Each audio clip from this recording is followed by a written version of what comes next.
असलामुअलैकुम दोस्तों, ਤੁਸੀਂ ਵੇਖ ਰਹੇ ਹੋ ਪਾਕ ਪੰਜਾਬ ਟੀਵੀ ਤੇ ਮੈਂ ਆ ਤੁਹਾਡਾ ਦੋਸਤ ਅਬਦੁਲ ਵਾਖਦ। ਦੋਸਤੋ ਮਾਸ਼ਾਅੱਲਾ, ਅੱਜ ਮੈਂ ਦੋਸਤਾਂ ਵਾਸਤੇ ਇੱਕ ਐਸਾ ਮੌਕਾ ਲੈ ਕੇ ਹਾਜ਼ਰ ਹੋਇਆ ਕਿ ਜਿੰਦਾ ਮੇਰੇ ਹਰ ਦੋਸਤ ਨੂੰ, ਮੇਰੇ ਹਰ ਸਬਸਕ੍ਰਾਈਬਰ ਨੂੰ ਇੰਤਜ਼ਾਰ ਸੀ। ਅੱਜ ਤੱਕ ਮੈਂ ਜਿੰਨੀਆਂ ਵੀ ਵੀਡੀਓ ਅਪਲੋਡ ਕੀਤੀਆਂ ਨੇ ਉਹਨਾਂ ਵਿੱਚੋਂ ਸਭ ਤੋਂ ਅੱਛਾ, ਸਭ ਤੋਂ ਇੱਕ ਨੰਬਰ ਤੇ ਸਭ ਤੋਂ ਸਸਤਾ ਆਪਣੇ ਕੋਲ ਇਹ 150 ਏਕੜ ਦਾ ਇਕੱਠਾ ਹੀ ਪਲਾਟ ਹੈ। ਇਹ ਮਾਸ਼ਾਅੱਲਾ ਮੈਂ ਦੋਸਤਾਂ ਨੂੰ ਵਿਖਾਉਣਾ ਕਿ ਬਹੁਤ ਵੱਡਾ ਇਹਦੇ ਵਿੱਚ ਜਿਹੜਾ ਕਿ ਡੇਰਾ ਬਣਿਆ ਹੋਇਆ ਹੈ। ਇਹ ਵੇਖੋ, ਇਹ ਦੋਸਤਾਂ ਦੇ ਸਾਹਮਣੇ ਇਹ ਕਾਰਪੇਟ ਰੋਡ ਨਾਲ ਹੀ ਵੇਖੋ ਇਹ ਲੱਗਿਆ ਥੋੜ੍ਹਾ ਜਿਹਾ ਸੁਲੰਗ ਕਿ ਮੱਕੀ ਵਗੈਰਾ ਰੱਖਣ ਵਾਸਤੇ, ਜੋ ਵੀ ਚੀਜ਼ ਹੈਗੀ ਇੱਥੇ ਸਟਾਕ ਕਰਨ ਵਾਸਤੇ। ਮਤਲਬ ਕਿ ਡੇਰੇ ਦੇ ਨਾਲ ਖਾਲੀ ਜਗ੍ਹਾ ਹੈ, ਕੋਈ ਚੀਜ਼ ਵੀ ਸਟਾਕ ਕਰਨ ਵਾਸਤੇ, ਆਲੂ ਮਕਈ ਸਟਾਕ ਕਰਨ ਵਾਸਤੇ। ਆਪਾਂ ਭਰਾਵਾਂ ਨੂੰ ਦੁਬਾਰਾ ਫਿਰ ਦਿਖਾ ਦਿਆਂਗੇ। ਦੋਸਤੋ ਇਸ 150 ਏਕੜ ਮਤਲਬ ਕਿ 150 ਏਕੜ ਜ਼ਰਾਈ ਜ਼ਮੀਨ ਦੀ ਲੋਕੇਸ਼ਨ ਇੰਨੀ ਕੁ ਬਿਹਤਰੀਨ, ਇੰਨੀ ਕੁ ਆਸਾਨ ਹੈ ਕਿ ਇਨਸ਼ਾਅੱਲਾ ਦੋਸਤ ਮੌਕੇ 'ਤੇ ਆ ਕੇ ਯਾਦ ਕਰਨਗੇ ਵਾਕਈ ਕਿ ਇੱਕ ਨੰਬਰ ਚੀਜ਼ ਹੈ ਅਤੇ ਸਭ ਤੋਂ ਆਸਾਨ ਕਿ ਜਲਦੀ ਜਿੱਥੇ ਆਪਾਂ ਪਹੁੰਚ ਜਾਈਏ ਉਹ ਮੌਕਾ ਹੈ ਆਪਣੇ ਕੋਲ। ਦੋਸਤੋ ਜਿਹੜੀ ਹੁੰਦੀ ਨਾ ਮੇਨ ਲੋਕੇਸ਼ਨ, ਕਈ ਭਰਾ ਇਤਰਾਜ਼ ਕਰਦੇ ਨੇ, ਕਮੈਂਟ ਕਰਦੇ ਨੇ, ਫਿਰ ਕਾਲ ਕਰਦੇ ਨੇ ਕਿ ਭਾਈ ਇਹਦੀ ਜਿਹੜੀ ਮੇਨ ਲੋਕੇਸ਼ਨ ਹੈ ਉਹ ਕੀ ਹੈਗੀ ਹੈ, ਕਿਹੜਾ ਸ਼ਹਿਰ ਕਰੀਬ ਲੱਗਦਾ ਹੈ, ਕਿਹੜਾ ਗਾਉਂ ਹੈ, ਕਿਹੜਾ ਮੇਨ ਰੋਡ ਹੈ।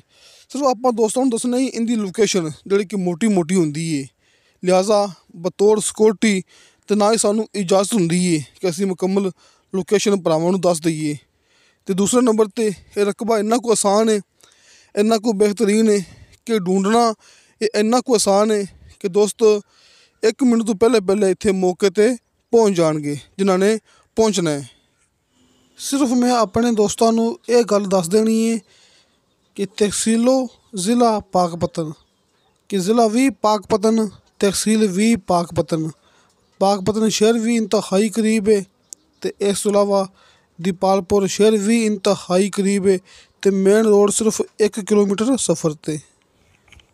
ਦੋਸਤੋ ਆਪਣੀ ਗੱਲ ਯਾਦ ਰੱਖਣੀ ਹੈ, ਜਿਹੜਾ ਕਿ ਮੇਨ ਰੋਡ ਹੈ, ਜਿਹੜਾ ਕਿ ਵੱਡਾ ਡਬਲ ਮੇਨ ਰੋਡ ਹੈ, ਉਹ ਸਿਰਫ ਇੱਥੋਂ ਹੈਗਾ 1 ਕਿਲੋਮੀਟਰ ਸਫ਼ਰ 'ਤੇ ਆਪਣੇ ਇਸ ਰਕਬੇ 'ਤੇ। ਅਤੇ ਕਾਰਪੇਟ ਰੋਡ ਦੋਸਤਾਂ ਦੇ ਸਾਹਮਣੇ, ਇਸ ਕਾਰਪੇਟ ਰੋਡ 'ਤੇ ਡਬਲ ਫਰੰਟ ਕਿ ਦੋਵਾਂ ਸਾਈਡਾਂ 'ਤੇ ਆਪਣੀ ਇਹ 150 ਏਕੜ ਜ਼ਮੀਨ ਹੈ। ਹਰ ਚੀਜ਼ ਭਰਾਵਾਂ ਨੂੰ ਮੌਕੇ 'ਤੇ ਮਿਲੇਗੀ। ਬਿਜਲੀ, ਬਹੁਤ ਵੱਡਾ ਡੇਰਾ, 3 ਟਰਬੈਨ ਸਿਸਟਮ ਬਿਜਲੀ ਵਾਲੀਆਂ ਕਿ 3 ਟਰਬੈਨਾਂ 'ਤੇ ਬਿਜਲੀ ਪਹੁੰਚੀ ਹੋਈ ਹੈ। ਤੁਸੀਂ ਦੋਸਤੋ ਇੱਕ ਮੇਰੀ ਮੇਨ ਅਤੇ ਖ਼ਾਸ ਗੱਲ ਯਾਦ ਰੱਖਣੀ ਹੈ ਕਿ ਆਪਣੇ ਕੋਲ ਇੱਕ ਐਸਾ ਪੁਆਇੰਟ ਹੈ ਇਹ 150 ਏਕੜ ਦਾ ਕਿ ਜਿੱਥੇ ਆਪਾਂ ਜ਼ਰਾਈ ਤਾਂ ਹੈ ਹੀ ਨਾ, ਕਿ ਜ਼ਰਾਈ ਤਾਂ ਜ਼ਮੀਨ ਹੈ ਭਰਾਵਾਂ ਦੇ ਸਾਹਮਣੇ, ਲੇਕਿਨ ਇੱਥੇ ਆਪਾਂ ਰਿਹਾਇਸ਼ੀ ਪਲਾਟ ਵੀ ਕੱਟ ਕੇ ਸੇਲ ਕਰ ਸਕਦੇ ਹਾਂ ਅਤੇ ਕਮਰਸ਼ੀਅਲ ਪਲਾਟ ਵੀ ਆਪਾਂ ਕੱਟ ਸਕਦੇ ਹਾਂ। ਜਿਹੜਾ ਕਿ ਕਾਰਪੇਟ ਰੋਡ ਹੈ ਨਾ, ਇਹ ਕੋਈ ਮਾੜਾ ਮੋਟਾ ਕਾਰਪੇਟ ਰੋਡ ਨਹੀਂ ਹੈਗਾ। ਤੁਸੀਂ ਇਹ ਜ਼ਮੀਨ ਕਮਰਸ਼ੀਅਲ ਦੇ ਤੌਰ 'ਤੇ ਵੀ ਇਸਤੇਮਾਲ ਕਰ ਸਕਦੇ ਜੇ ਅਤੇ ਰਿਹਾਇਸ਼ੀ ਦੇ ਤੌਰ 'ਤੇ ਵੀ ਇਸਤੇਮਾਲ ਕਰ ਸਕਦੇ ਜੇ ਕਿ ਟਾਊਨ ਵਗੈਰਾ, ਕਲੋਨੀਆਂ ਵਗੈਰਾ, ਸੋਸਾਇਟੀ ਵਾਸਤੇ ਇਹ 1 ਨੰਬਰ ਜ਼ਮੀਨ ਜੇ। ਅਤੇ ਹੁਣ ਜ਼ਮੀਨ ਦੀ ਕੀਮਤ ਦੱਸਣ ਤੋਂ ਪਹਿਲੇ ਮੈਂ ਭਰਾਵਾਂ ਨੂੰ ਦੱਸਾਂਗਾ ਇਹ ਜ਼ਮੀਨ ਦਾ ਠੇਕਾ, ਜਿਹਦੇ ਵਿੱਚ ਆਪਣੀ 100% ਮੁਕੰਮਲ ਗਰੰਟੀ ਹੋਵੇਗੀ। ਦੋਸਤ ਮੌਕੇ 'ਤੇ ਆ ਕੇ ਜੁਰਮਾਨਾ ਵੀ ਕਰ ਸਕਦੇ ਨੇ ਕਿ ਭਾਈ ਠੇਕਾ ਥੋੜ੍ਹਾ ਸੀ, ਸਾਨੂੰ ਤੁਸੀਂ ਠੇਕਾ ਦੱਸਿਆ ਜ਼ਿਆਦਾ। ਨਹੀਂ ਦੋਸਤੋ, ਅੱਲਾ ਦਾ ਸ਼ੁਕਰ ਹੈ ਕਿ ਅੱਜ ਤੱਕ ਆਪਾਂ ਕਿਸੇ ਵੀ ਵੀਡੀਓ ਦੇ ਵਿੱਚ ਝੂਠ ਨਹੀਂ ਬੋਲਿਆ ਅਤੇ ਨਾ ਹੀ ਬੋਲਣਾ ਹੈ। ਤੁਸੀਂ ਮੌਕੇ 'ਤੇ ਆਓਗੇ, ਇਹਦਾ ਠੇਕਾ ਤੁਹਾਨੂੰ ਮਿਲੇਗਾ 1,25,000 ਰੁਪਇਆ ਕਿ ਇਸ ਟਾਈਮ ਜ਼ਮੀਨ ਮਾਲਕ ਨੇ ਠੇਕੇ 'ਤੇ ਦਿੱਤੀ ਹੋਈ ਹੈ। ਇਹਦਾ ਠੇਕਾ ਹੈਗਾ 1,25,000 ਰੁਪਇਆ ਸਾਲ ਦਾ ਫੀ ਏਕੜ ਦੇ ਹਿਸਾਬ ਨਾਲ ਜਿਹੜਾ ਮਾਲਕ ਵਸੂਲ ਕਰ ਰਿਹਾ ਹੈ। ਦੋਸਤੋ ਅਸੀਂ 1,30,000 ਵੀ ਕਹਿ ਸਕਦੇ ਸਾਂ, 1,40,000 ਵੀ ਕਹਿ ਸਕਦੇ ਸਾਂ, ਕਿਉਂਕਿ ਆਸ-ਪਾਸ ਠੇਕੇ ਇੰਨੇ ਵੀ ਚੱਲਦੇ ਪਏ ਨੇ। ਲੇਕਿਨ ਜਿਹੜੀ ਇਹ ਜ਼ਮੀਨ ਹੈਗੀ ਇਹਦਾ ਠੇਕਾ ਮਾਲਕ ਲੈ ਰਿਹਾ ਹੈ 1,25,000 ਰੁਪਇਆ ਕਾਫੀ ਅਰਸੇ ਤੋਂ, ਕਿ ਜਿਹੜਾ ਕਿ ਮਤਲਬ ਕਿ ਇੱਕ ਤਾਲੁਕ ਦੀ ਵਜ੍ਹਾ ਨਾਲ, ਮਤਲਬ ਕਿ ਤੁਸੀਂ ਇਹਦਾ ਠੇਕਾ ਜ਼ਿਆਦਾ ਵੀ ਲੈ ਸਕਦੇ ਜੀ, ਇਹ ਵੀ ਸਾਡੀ ਗਰੰਟੀ ਹੋਵੇਗੀ।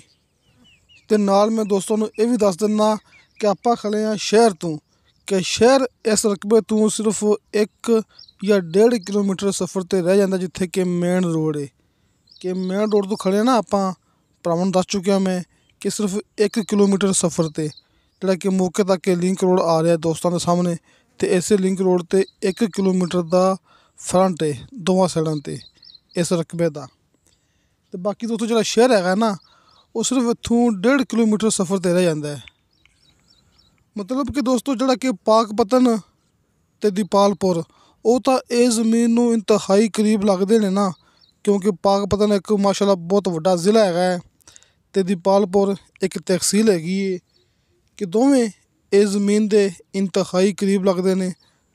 लेकिन इस तो इलावा शहर होर भी हैगे ने जिहड़े मैं भरावां नूं कि फिलहाल दस नहीं सकदा, बतौर सिक्योरिटी ये मैं गल कर चुकिया कि जिहड़ा शहर वड्डा शहर है जिहड़ा कि इत्थों सिर्फ 1 या 1.5 किलोमीटर सफ़र ते मौजूद है। मतलब कि दोस्तों ये अपने कोल एक ऐसा पॉइंट है कि जिन्नियां भी तारीफां कर लो थोड़ियां ने। तो हुण आपां गल करांगे इस ज़मीन की डिमांड के बारे च। दोस्तों इनकी डिमांड की है मालक ने फी एकड़ के हिसाब नाल 40 लाख रुपया। दोस्तों 40 लाख रुपया इनकी डिमांड है, कमी पेशी प्यार मुहब्बत हो जाएगा। दोस्तों लोकेशन के हिसाब नाल इनकी डिमांड कोई ज़्यादा नहीं हैगी, क्योंकि माशाल्लाह अपने जिहड़े इलाके है ना, ये ज़िला उकाड़ा हो गया, ज़िला पाकपतन शरीफ हो गया, साहीवाल हो गया, इत्थे वैसे ही कीमत चलती पई है 30-35 लाख रुपया जिहड़ी कि ज़राई ज़मीन हुंदी है, जिहड़ी कि आम ज़राई ज़मीन हुंदी है, शहर तो काफ़ी दूर हुंदी है, कच्चे रस्ते ते हुंदी है। दोस्तों ये ज़मीन की लोकेशन इन्नी को बेहतरीन है कि तुहानूं मौके ते आके इनकी कीमत ऐटोमैटिक थोड़ी लगेगी। तो बाकी दोस्तों मैं ये भी गल कर चुकिया कीमत फाइनल नहीं हुंदी, 40 लाख रुपया सिर्फ मालक ने डिमांड की है। इनदे विचों भी आपां दोस्तों की खातर अच्छी खासी कमी पेशी प्यार मुहब्बत करवा देंगे। सामने स्क्रीन ते दोस्तों नूं कॉल एंड व्हाट्सअप नंबर मिल जाएगा। ये भाई मुहम्मद तफैल साहब का जिन्होंने इस ज़मीन का विजिट किया है, जिहड़े कि मौके ते जाके इस ज़मीन की वीडियो बना के लियाए ने। तो दोस्तों नूं पता है कि काफ़ी वीडियो ते इन्हां दा नंबर लग्या हुंदा है कि ये भी माशाल्लाह अपने दोस्त ने अपने नाल काम करते पे ने। सामने दोस्तों नंबर उनका हुंदा है जिंदे कोले मुकम्मल मालूमात होवे। अगर मौके ते जाके वीडियो मैं बनाई हुंदी तो फिर नंबर मेरा होना सी। भाई शफकत साहब ने बनाई हुंदी तो नंबर होना सी भाई शफकत साहब का। लिहाजा जिहड़ी ये वीडियो है ये बनाई है भाई तफैल साहब ने। लिहाजा कॉल एंड व्हाट्सअप नंबर भाई तफैल साहब का दोस्तों ने सामने स्क्रीन ते वेख लिया होना है। तो इस तो इलावा अपने WhatsApp number and call number लगे होंदे ने हर मूवी की डिस्क्रिप्शन दे विच। ते दोस्तों नूं ये भी पता है कि अपना ऑफिस है, अपना दफ्तर है आरफ वाला शहर। तुसी अपने नाल राबता कर सकते जे, अपने दफ्तर बैठ के अपने नाल मुलाकात कर सकते जे।